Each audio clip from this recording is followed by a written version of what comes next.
আসসালামু আলাইকুম, কেমন আছেন সবাই? আশা করি ভালো আছেন। নতুন একটা ভিডিওতে আপনাদের সবাইকে স্বাগতম। পায়ে হেঁটে বাংলাদেশ ভ্রমণের আজকে আমার ৬৭তম দিন এবং ৪০তম জেলা বান্দরবান। গতকালকে আমি রাঙামাটি থেকে চলে আসি বাঙ্গালহালিয়া ইউনিয়নে। এখন মূলত বাঙ্গালহালিয়া ইউনিয়নে আছি এবং এখানে রাত যাপন করছি এবং এখান থেকে আজকে চলে যাচ্ছি বান্দরবান জেলাতে। তো আজকের দিনটা দেখেন অসাধারণ। ওই কুয়াশা, বাইরে অনেক কুয়াশা এবং এই যে এই প্রতিষ্ঠানে এই ইউনিয়নে আমি একাই ছিলাম, আমার সাথে কেউ ছিল না। এবং পুরো বিল্ডিংটা দেখতে পাচ্ছেন, এসব আছে। এই বিল্ডিংয়ে কেউ ছিল না, শুধু আমি একা। এই দেখো, একটু সাহস নিয়ে বাইরে হইতে হবে বাংলাদেশে ভ্রমণ করতে। এর থেকে আরও বড় বড় ধাপ আসবে এবং পরিস্থিতি আসবে, সেগুলো পার করতে পারলেই তুমি সফল। তো আমাদের একটু ঠান্ডা লেগেছে, তো চলেন যাওয়া যাক। আর কুয়াশায় এখন একটু বেশি, আমি যখন উঠছিলাম তখন কম ছিল, বাট এখনো বেশি হয়েছে, আরো কিছু দেখা যায় না সামনে। প্রচুর শীত। তো এটাই মূলত বাঙ্গালহালিয়া বাজার। চলে যাচ্ছি এখন এখান থেকে বান্দরবানের উদ্দেশ্যে। আজকের দিনে প্রচুর কুয়াশা এবং ঠান্ডা, হাত মাঠ একদম ঠান্ডা বরফ হয়ে গেছে। তো কালকে আমি যখন রাঙামাটি থেকে বাঙ্গালহালিয়া আসছিলাম, তখন এই যে এই ভাই রাঙামাটির দিকে যাচ্ছিল আর কি। আর এখন দেখছি বান্দরবনের দিকে যাচ্ছে। তো আমার থেকে পুরো প্লেয়ার মনে আসছে, রাতারাতির ভিতরে রাঙামাটি থেকে ঘুরে চলে আসলো, ফের বান্দরবনে যাচ্ছে। ভালো তো। তো এখন আমি আছি দুধপুকুরিয়া গ্রামে। তো পিছনে একটি ছোট্ট কয়েকটা দোকান ছিল এবং এখানে আমি গিয়ে বলি যে আমি অনেকদিন হাঁটছি এবং বাংলাদেশ ভ্রমণ করছি। তো সবাই তো অবাক, অনেক সমালোচনা আমাকে নিয়ে। তারপরে চলে আসলাম এবং সামনে এখনো 20 কিলোমিটার বাকি আছে। এবং এদিকে পাহাড় নেই বললেই চলে, গ্রামাঞ্চল, এবং এখানে বেশিরভাগই সবজি চাষ হচ্ছে। এবং এখন যেটা আছে আর কি, তামাক চাষ অনেক বড় বড় হয়ে গেছে তামাক। তো মাঠ পড়ে আছে, এখানে চাষ মেরে ফেলেছে, এখন বিভিন্ন ধরনের সবজি চাষ করতে এবং বিভিন্ন ফসল আর কি। এই জঙ্গলের মাঝখানে আবার সেই ভাইয়ের সাথে দেখা। হাজারের কাছে দিকে এলাম যে ভাই পারি কই, এরা কিছুই বলে না, চুপ করে হাঁটে।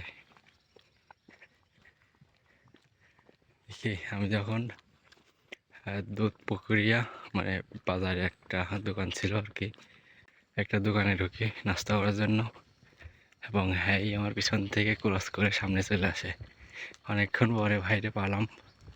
তো ভাইরে জিগাই ভাই বাসা কোথায়, কিছুই বলে না। ঠিক আছে, আর কালকে তো দেখা হয়েছিল এবং সকালেও দেখা হয়েছিল, এবার দিয়ে 3বার দেখা হলো ভাইয়ের সাথে। ভাই বাড়ি কই? বাড়ি নাই? কই যান আপনি?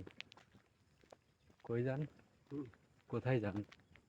আপনারা তো আমি অনেকক্ষণ দেখছি আপনি হাঁটছেন, আমি তো হাঁটছি আপনার পিছনে পিছনে। নাম কি আপনার? রুদাল। রুদাল। কিছু খাইছেন? কি খাইছেন? কিছু খাননি? তাহলে সামনে গিয়ে আমরা খাওয়া যাক দুইজন একসাথে। খাইবেন আমার সাথে? ওকে, আসেন তাহলে। সামনে যদি বাজার থাকে, ওই বাজার থেকে আমরা দুজন একসাথে খাবো। ওকে।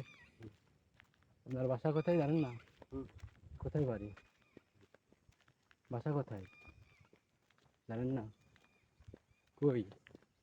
বাড়ি কোথায়? নাম কি? রুদাল। রুদাল। আচ্ছা, কোথায় থেকে আসছেন আজকে? এভাবে কি হাঁটেন? কোথায় থাকেন রাতে? রাতে কোথায় ছিলেন? রাতে কোথায় ছিলেন মনে নাই? ও করলে হইব। ওকে, আমরা সামনে গিয়ে একসাথে খাবো। ওকে। আচ্ছা, তাহলে এক পাশে হাঁটেন। কত দূর যাবেন এভাবে? কত দূর যাবেন? তারা শুধু হই হই পাই। সমস্যা নেই, আপনি যান।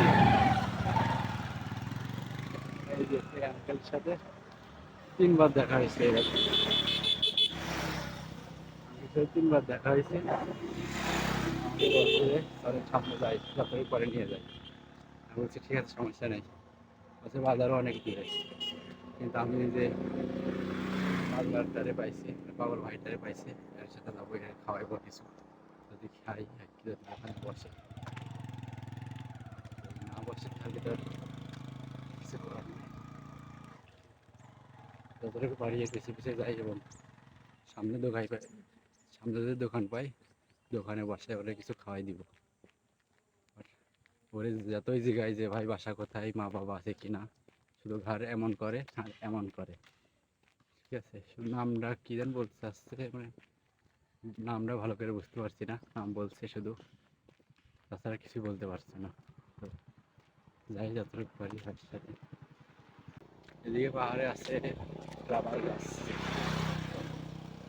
অনেক আছে, আর ওদিকে অনেক চলে আসছে পিছিয়ে। তো এখন সামনে বাজার কত দূর তাই কে জানি, ওই কাকা বলছিল যে অনেক দূর। সামনে কি বড় পাহাড়, আমরা এখন মানে উঁচু রাস্তা থেকে নিচে নামছি এবং সামনে সুন্দর একটি পাহাড় রয়েছে, দেখতে অসাধারণ ভালো লাগছে। অনেকক্ষণ ধরে হাঁটতেছে, বিশাল বড় পাহাড়, এবং এখানে তাদের সাথে আমি একটু রেস্ট নিলাম। তারপর ওকে রেখে চলে আসলাম আমি ডুলুপাড়া বাজারে, এবং ও অনেকক্ষণ রেস্ট নিবে, তাই তো কথা বলতে পারছেন এবং শুধু হ্যাঁ হ্যাঁ করছে আমি যাই বলি।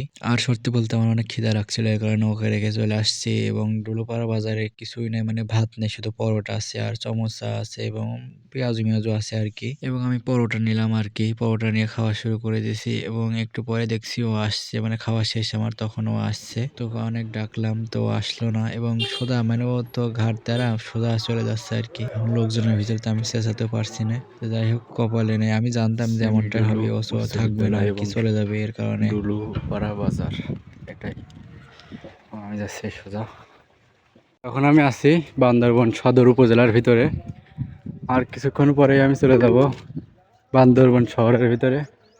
আর অলরেডি জুম্মার আজান পড়ে গেছে, এখন সামনে গিয়ে নামাজ পড়তে হবে, চলো নামাজ পড়ে রওনা দিব। আর আগামীকালকে তো কক্সবাজারের উদ্দেশ্যে রওনা দিব, সবাই আমার জন্য দোয়া করবেন যেন ভালোভাবে চলে যেতে পারি এবং বাকি জেলাগুলো যেন ভালোভাবে শেষ করতে পারি এবং ভালোভাবে নিজের বাসায় যেতে পারি।